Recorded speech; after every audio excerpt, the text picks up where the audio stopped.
बिस्मिल्लाहिर्रहमानिर्रहीम। मैं हूं डॉक्टर इरफान, आप देख रहे हैं मेरा फेसबुक और यूट्यूब चैनल। इस वक्त मैं मौजूद हूं इस्लामाबाद प्रेस क्लब के बाहर, और मेरे पीछे जो आप लोग देख रहे हैं जिनके हाथों में प्ले कार्ड्स हैं, ये बुनियादी तौर पे वो लोग हैं जो सऊदी ओजर कंपनी के मुलाजमीन थे, और वो कंपनी से जब इनको आज से तकरीबन 6 साल पहले जब घरों को भेजा गया तो इनके साथ एक कमिटमेंट की गई थी, पाकिस्तान एम्बेसी इन्वॉल्व थी, और इन्हें कहा गया था कि आप जब पाकिस्तान पहुंचेंगे तो आपको फौरी तौर पे तमाम वाजबात अदा कर दिए जाएंगे। आप में से तकरीबन सारे लोग ये जानते हैं कि हमारे पाकिस्तान कम्युनिटी के लोग जो बाहर रोजगार की तलाश में जाते हैं, जब वो वापस आ रहे होते हैं तो बिलखुसूस उनके घर वालों को बड़े इंतजार और उम्मीदें होती हैं कि उनका वालिद साहब आ रहे हैं, उनका भाई आ रहा है, किसी का बेटा आ रहा है, वो उनके लिए वहाँ से कोई तोहफे ताइफ लाएगा, कुछ कमा के लाएगा जिससे वो अपना घर बनाएंगे, बच्चों की शादियां करेंगे। बेशुमार ऐसे जो मामलात होते हैं वो हमारे ओवरसीज भाइयों की जिंदगी का हिस्सा होते हैं। लेकिन अफसोस का मुकाम ये है कि हमारी जब इनसे मुलाकात हुई तो उन्होंने हमें बताया कि इन्हें बगैर बेनिफिट्स के वहाँ से भेजा गया, और सितम ज़रीफ़ी ये कि जब ये यहाँ आए तो 6 साल तक का तवील अरसा गुजर गया। ये 5 दफ़ा तकरीबन जो मिनिस्टर ओवरसीज हैं उनके साथ भी मिले, जुल्फी बुखारी साहब के साथ। इसी तरीके से ये फॉरेन ऑफिस में भी गए, बाकी जगह गए, लेकिन इनकी कहीं सुनवाई नहीं हुई। आज हमारे साथ ये सारे लोग यहाँ मौजूद हैं। हम इनमें से चंद लोगों का मौक़िफ़ आपके सामने रखेंगे, और साथ ही साथ मैं ये कोशिश करूंगा कि इस फ्राइडे को हम इन भाइयों की आवाज़ को नेशनल मीडिया पे लेके आएंगे। जुमे के दिन हम इनका मौक़िफ़ भी सामने रखेंगे और हुकूमती हुकाम का मौक़िफ़ भी सामने रखेंगे, और पूरी कोशिश करेंगे कि इनको मैक्सिमम रिलीफ मिले।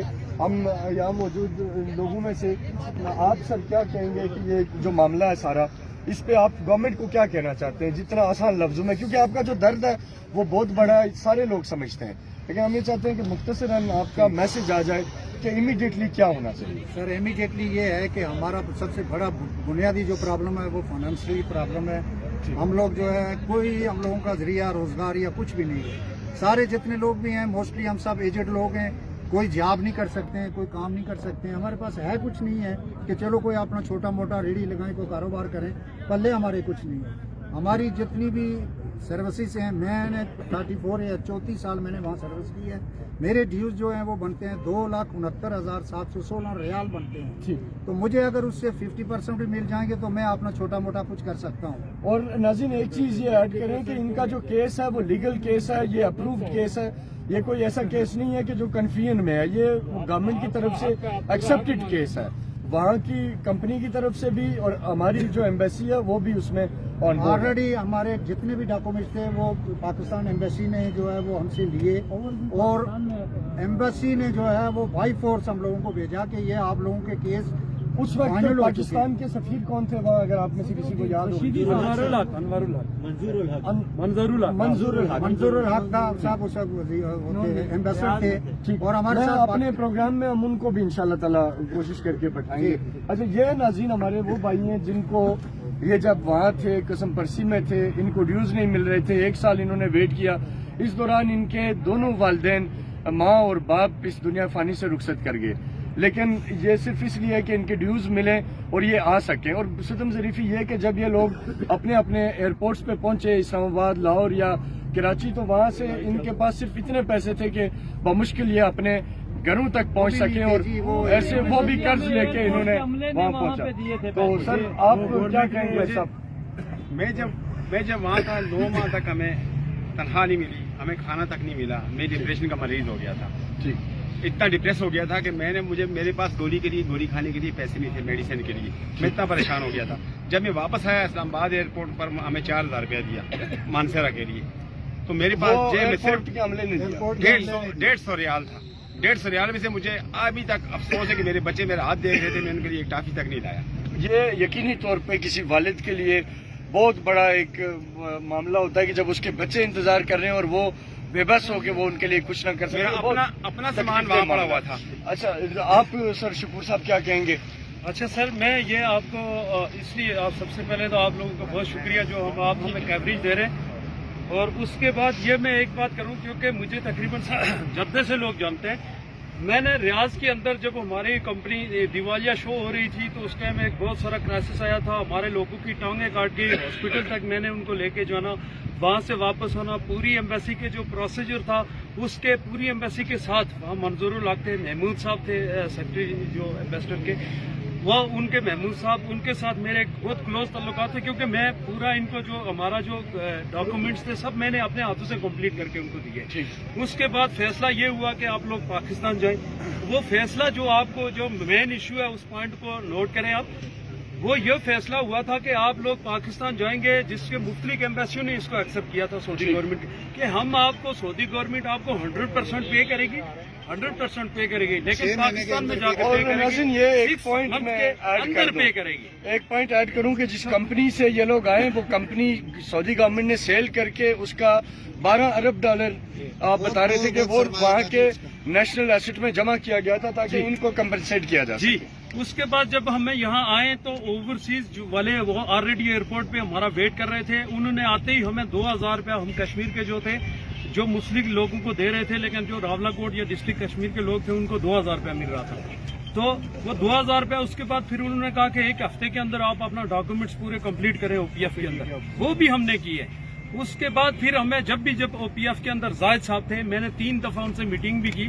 انہوں نے مجھے یہی کہا تھا کہ انشاءاللہ ہم کر رہے ہیں, اس پہ کر رہے ہیں, اس پہ بات کر رہے ہیں. اسی دوران سپریم کورٹ کے اندر فیصلہ آیا جس میں حراری کو طلب کر دیا گیا تھا. وہ اگر مجھے کہیں بڑی جگہ پہ ٹائم ملے تو انشاءاللہ, کیونکہ شارٹ کٹ پروگرام ہے تو وہاں بڑا تفصیلی بیان کرو, تو حراری نے آ کے ہم سعودی گورنمنٹ کے اوپر کیس کر دیا تھا کہ بھئی میرے جتنے بھی جو آپ نے میرے بل بکایا ہے وہ مجھے دیں اور میں لیبر کو پے میں کروں گا. تو یہ ایک کیس سپریم کورٹ نے پھر سعودی گورنمنٹ کو بلایا جس کی پوری میرے پاس ڈاکومنٹس موجود ہیں, لیکن میں گھر سے لاؤں گا. ایک چیز اور آپ اب آپ یہ کریں, میرا ایک مشورہ ہے, میں لائیو بھی بتاؤں کہ جو ڈیٹا ہے نا آپ کے پاس جو اویلیبل لوگ ہیں, یعنی ممکن ہے کہ بعض لوگ اپنے اپنے معاملات میں لگ جاتے ہیں, ان کا گزارا چل رہا ہوتا ہے تو وہ پھر اتنا اس طرف نہیں آتے, لیکن وہ جو بہت مجبور ہیں جن کی تعداد جتنی بھی ہے 500 ہے, 1000 ہے, 1200 ہے, جو آپ سب آن بورڈ ہیں رابطے میں, ان کی ایک امیڈیٹ لسٹ تیار کریں تاکہ جو ہم گورنمنٹ کے سامنے رکھیں تو ہم وہ لسٹ رکھیں جو کہ بالکل موسٹ امیڈیٹ لوگ ہوں, یعنی جن کا فون نمبر بھی آپ کے پاس ہو, جن کے ہاؤس ایڈریسز بھی آپ کے پاس ہوں. سر آپ آخری پیغام کیا دیں گے, کیا آپ اس وقت گورنمنٹ کو امیڈیٹلی کیا کہنا چاہتے ہیں؟ کیس سارا آپ کا تقریباً اچھی طرح ایکسپلین ہوا ہے, لیکن آپ میسج کیا دیں گے گورنمنٹ کے لیے؟ کہ آخر میں یہی ہے کہ آپ نے سب یہ دوستوں نے بات کی ہے, ہم سارے فورمز پہ جا چکے ہیں اور ہمیں گورنمنٹ سے امید ہے کہ وہاں کے کراؤن پرنس سے بات کریں, ان تک یہ خبر نہیں ہے. اب صرف پی ایم صاحب تک ہمارا جانا باقی رہ گیا. باقی تو ہم آپ کو پتہ ہے نہ زیڈ بخاری صاحب نے کچھ کیا, نہ اوورسیز والوں نے کچھ کیا, نہ وزارت خارجہ. ہم ادھر بھی میرے پاس لیٹر پڑے ہیں, تو وہ ہمارے اس معاملے کو دیکھیں اور وہاں کے کراؤن پرنس سے بات کریں کہ بھائی ساری دنیا میں جو دیگر ملک ہیں ان کو پیسے دے رہے ہیں تو پاکستانیوں کو بھی دے دیں. اور بہت بڑا ریویو. یہاں خان محمد خان صاحب موجود ہیں تحریک جوانان پاکستان سے. خان صاحب تشریف لائیں پلیز. ایک آپ کو بھی جی ضرور ان کو بھی بلائیں آپ جب تک. اچھا, میں خان صاحب کو بلانے کا یہ مقصد تھا کہ خان صاحب یہ ایک مسئلہ ہے جو کہ انسانیت کا مسئلہ ہے, تو اس پہ آپ تمام احباب کی توجہ چاہیے ایک پوائنٹ کے لیے کہ اگر ایک ماہ کے عرصے میں یہ مسئلہ گورنمنٹ یا تو پرائم منسٹر صاحب آپ کو ٹائم دیں, ملیں, آپ کی بات سنیں. اگر نہیں سنتے تو آج کیا تاریخ ہے جی, 23 نومبر ہے, تو 1 جنوری کو انشاءاللہ تعالی تحریک جوانان پاکستان کے پلیٹ فارم سے آپ کے حق میں جی چوک میں احتجاجی دھرنا دیں گے ہم انشاءاللہ تعالی. یہ خان محمد خان صاحب اس کے تمام معاملات دیکھیں گے. آپ دوستوں کو آنے میں بھی اگر دشواری آئے گی تو وہ بھی انشاءاللہ تعالی ہماری تنظیم جو ہے تحریک جوانان پاکستان وہ آپ کے ساتھ دے گی جن جن جگہوں سے آپ آنا چاہیں گے. کنونس کا 1 جنوری, اس سے پہلے ہم میڈیا ابھی تو 23 نومبر ہو گیا نا. جی کرتے ہیں, جسٹ 1 منٹ. آپ آج 23 نومبر تو ہو چکا ہے نا سر, آگے دسمبر ہے اور دسمبر کے بعد 1 جنوری کا ٹائم فریم دیتے ہیں جس میں آپ تمام احباب, تب تک ہماری کوشش ہوگی کہ پی ایم آپ کو ٹائم دیں. ہم بھی کوشش کریں گے, میں دفتر خارجہ سے بھی تمام لوگوں سے ہم بات کریں گے کہ آپ کے ایک ڈیلیگیشن کو بلا کے ملا جائے, اور جو ریکویسٹ آپ کو میں نے کی اپنی لسٹ تیار کریں امیڈیٹلی. اگلے 2 سے 3 دن میں 4 دن میں آپ ایک فہرست موسٹ امیڈیٹ جو انتہائی ضرورت مند ہے اور جو سب رابطے میں ہے, یعنی وہ لوگ جو اویلیبل ہیں, کوئی اور کسی ملک میں نہ گیا ہو, ان کی فوری لسٹ تیار کر کے مجھے واٹس ایپ کریں گے.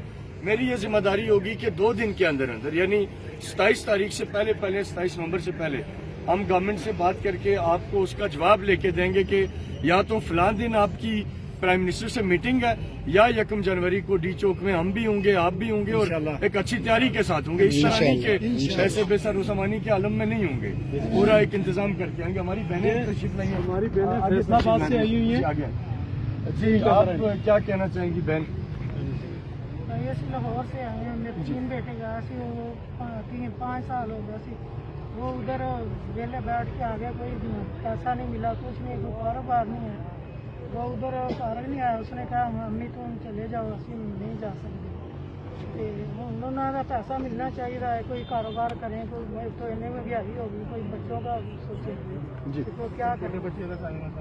नाज़रीन, ये देखें, मासूम बच्चों को लेके ये हमारी बहनें, माएँ बहनें यहाँ धरने में आई हैं, तो ये सितम ज़रीफ़ी है। मैं बिल्कुल इन धरने की शुरा की बात को इंडोर्स करूँगा कि अगर आप ओवरसीज़ का वोट आपको चाहिए, ओवरसीज़ के रेमिटेंसेस के लिए आप पागल हुए फिरते हैं, तो फिर इन लोगों को आप अपने पास बुला के इनकी बात क्यों नहीं सुनते? बहरहाल मैं अपने नाज़रीन से भी कहूँगा और हुकूमत के आला हुकाम से भी, जिन तक हमारी आवाज़ पहुँच रही है, कि इस मामले को इमीडिएटली टेकअप किया जाए और 1 जनवरी इंशाअल्लाह ताला इंसानी बुनियादों पे, जैसे यहाँ बुजुर्गों ने भी कहा, ये एक डेडलाइन है गवर्नमेंट के लिए।